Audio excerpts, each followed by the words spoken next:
On ne mesure pas assez la puissance du mot « entreprendre ». Avez-vous remarqué que le mot « entreprendre » représente le verbe « prendre » précédé de la préposition « entre » qui exprime le rapport entre deux réalités, celle du porteur du projet et celle de son environnement. Entreprendre, c'est se prendre dans son environnement, tandis qu'une entreprise, c'est prise dans son environnement. Une entreprise, c'est comme un organisme vivant, c'est fragile. Et comme tout organisme vivant, fragile, il faut pouvoir en prendre soin. Alors, il faut savoir comment ça fonctionne. Au commencement, nous avons une ou plusieurs personnes qui réfléchissent à la conception d'un projet. Que veulent-ils faire? Pourquoi? Où? Pour qui? Quelles compétences à mobiliser? Et avec quelles valeurs veulent-ils nourrir le projet? C'est la naissance de l'entreprise. Avant d'aller plus loin, les fondateurs vont simuler leur projet dans leur environnement. Ils s'interrogent sur la stabilité politique du pays, les règles fiscales et sociales, mais aussi sur la pertinence de leur offre face aux attentes du marché. Ils évaluent son impact environnemental et sa conformité aux lois en vigueur. Une étape cruciale pour poser les bases d'un projet solide et cohérent.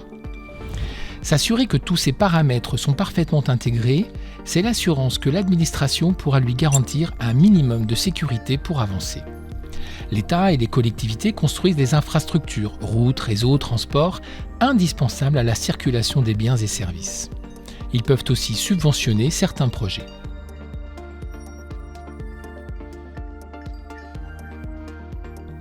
Les associés cherchent ensuite des financements, parfois auprès du business angel, mais le plus souvent auprès des banques, leurs principaux partenaires.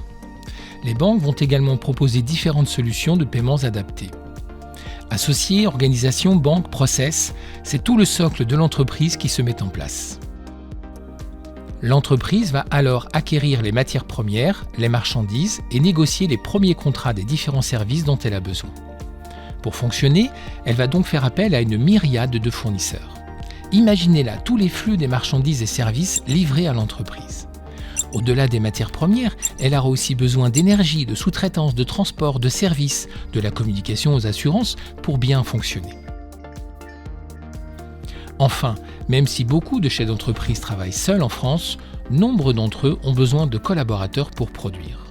Ces collaborateurs, salariés, vont apporter leurs compétences, leur disponibilité et toute leur expertise pour assurer le bon fonctionnement de cette organisation et la qualité des produits et des services, en échange bien sûr d'une rémunération. Tous les éléments sont désormais en place pour commencer à offrir sa propre proposition de valeur à ses premiers acquéreurs. À son tour, comme avec ses fournisseurs, l'entreprise transforme ce qu'elle reçoit, y apporte sa valeur ajoutée, livre ses produits ou services à ses clients et est rémunérée en retour. Quelle que soit la taille de l'entreprise, l'environnement est toujours constitué de la même manière, avec des flux de services et de matières premières qui entrent et qui sortent de l'entité économique, et des flux financiers qui vont entrer et sortir de l'entité en contrepartie.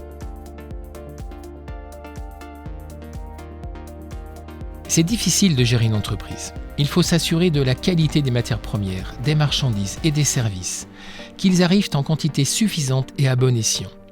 De l'autre côté, il faut veiller à ce que les collaborateurs puissent travailler dans de bonnes conditions, dans une bonne cohésion, et leur permettre d'être le plus efficient possible. Il faut veiller à ce que les produits et les services offerts aux clients leur donnent satisfaction. Il faut s'assurer que l'environnement réglementaire et fiscal est respecté et optimisé. Il faut veiller à entretenir de bonnes relations avec les partenaires financiers pour obtenir le maximum de fluidité financière, tout ça en respectant les exigences de tous les partenaires de l'environnement.